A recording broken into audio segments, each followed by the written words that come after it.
in the home stretch. So this is the President's Award. And when I accepted the job as president of PRSA-NY, I said, well, there's a lot of work to do, but I get to give out the President's Award, so that's kind of cool. And I didn't have to think very hard about who that would be, but how I got to that point starts with a story. So there, in the classic Alfred Hitchcock film, North by Northwest, Cary Grant plays Adnan Roger O. Thornhill.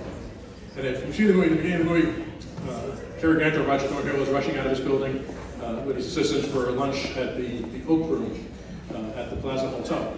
And he's in such a rush that he cuts off an unsuspecting New Yorker and steals his taxi.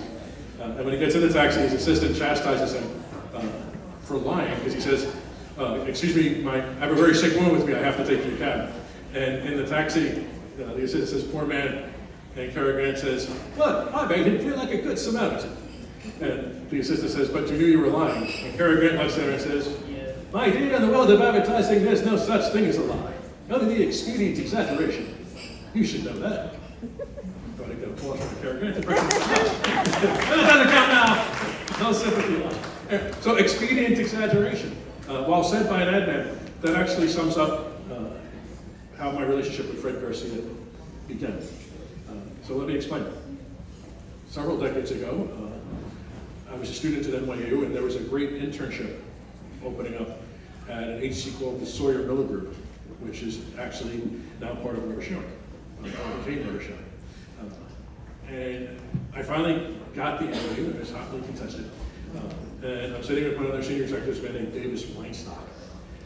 And he's going through my resume, which was, I thought, impressive, but not that impressive. And he said, so you go to NYU, huh? And I said, yes. Anybody there who would say anything nice about you? And I paused, because I didn't think anybody necessarily would. And I said, well, Fred Garcia. And he said, you know Fred Garcia? I had met Fred Garcia once for about 7 seconds after he came in as a guest speaker. But I figured, well, expedient exaggeration. So I said, oh yes, of course I know Fred. And he said, oh, that's interesting. And then something happened.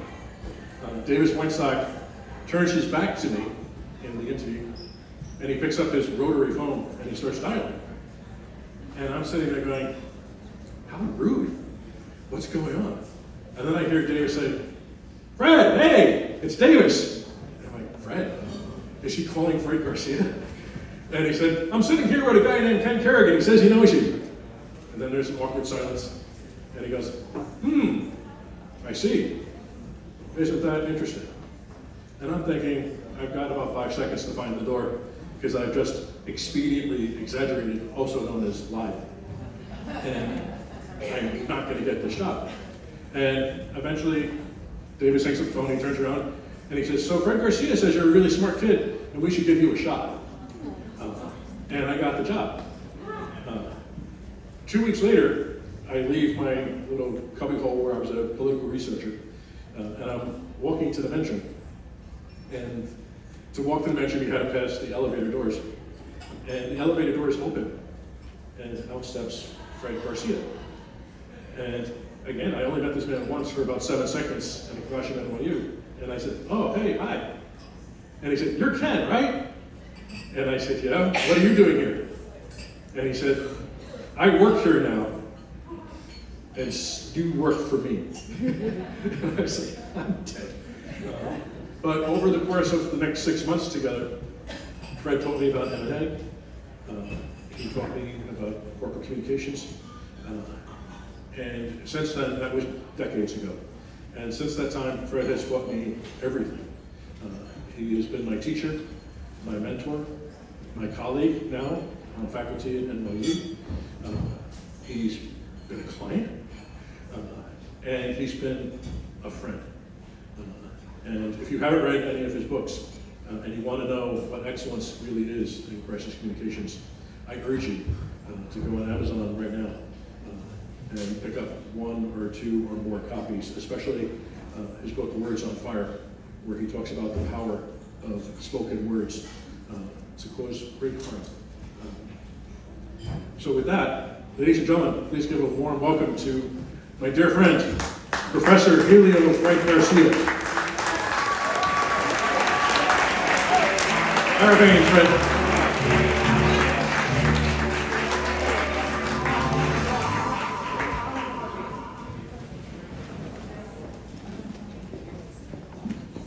Well, thank you, Ken. Thank you, Faye Shapiro. And thank you, PRSA New York. However far we can see, it is because we stand on the shoulders of those who came before. And I have been blessed to stand on the shoulders of some giants, including 45 years ago, Dan Edelman, and the young kid right out of business school who had just started to run the New York office, who for whatever reason decided to take a chance on a geeky graduate student in ancient Greek philosophy who didn't know what public relations was, and Richard Edelman hired me 45 years ago. 43 years ago, I worked for and with Art Stevens, and then 40 years ago with Harold Burson, and with Buck Buchwald of Burson Marsteller, who encouraged me to get PRSA accreditation, and once accredited, urged me to join the PRSA New York board, which of course I did, and many others along the way, and I would not be standing here if I had not had the opportunity to stand on all of their shoulders. But of all the things that I've been privileged and blessed to do over my 45 years so far career, the most gratifying has been teaching public relations at New York University for the past 37 years.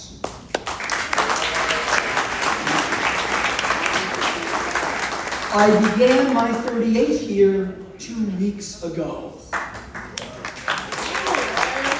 And one of my very first students was Jean Salvatore, and another of my very first students was young Ken Kerrigan.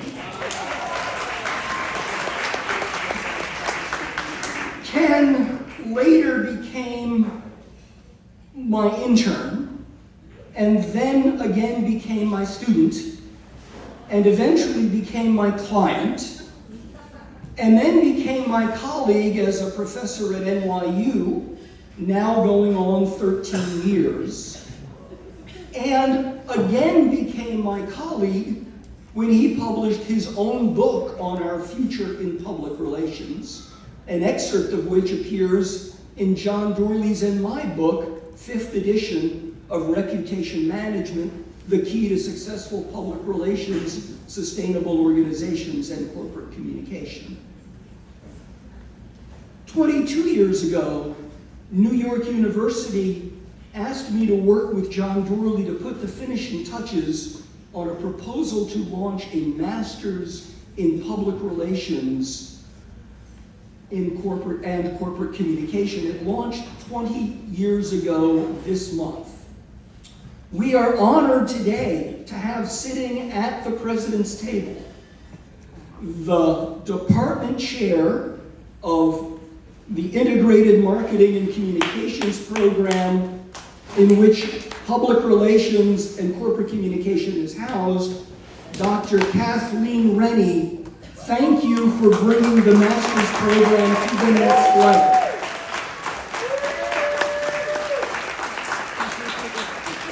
And we are very proud that in the last 20 years, the program has 3 times been named the #1 public relations education program in the United States.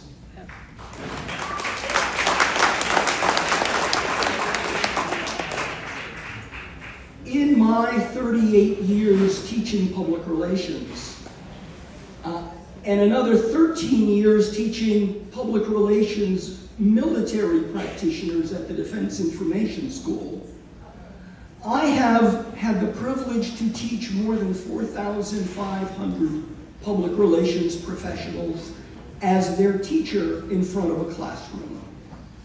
If you add the hundreds more that I taught because they were my clients, or yet hundreds more that I've taught through master classes and certificate programs for the Public Relations Society of America, and several hundred more in China through the Institute for Public Relations and Corporate and Strategic Communication at Tsinghua University, it comes closer to about 6,000 students. And as is written in the Talmud, I have learned much from my teachers, but I have learned even more from my colleagues. But it is from my students that I've learned more than from all of them. So thank you, students. I close now, as I close the celebration of every public relations graduating class at New York University. The first professor of public relations ever at any university was Edward L. Bernays in 1923 at New York University. Bernays was teacher and mentor to Chet Berger. Chet Berger was teacher and mentor to Jim Lukashevsky, fellow PRSA, and for the last 39 years, my mentor. I have been teacher and mentor to Ken Kerrigan and to many of you, and Ken Kerrigan has been teacher and mentor to many of you.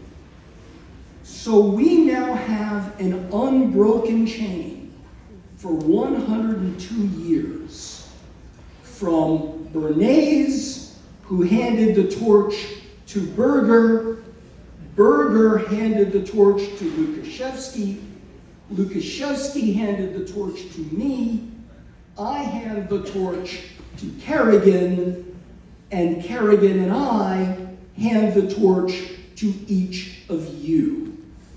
And now let me address the young people and the students in the room. So now the solemn duty falls on each of you to not break that chain. However far we can see, it is because we stand on the shoulders of those who came before. You have each stood on the shoulders of others, and now others can stand on your shoulders too.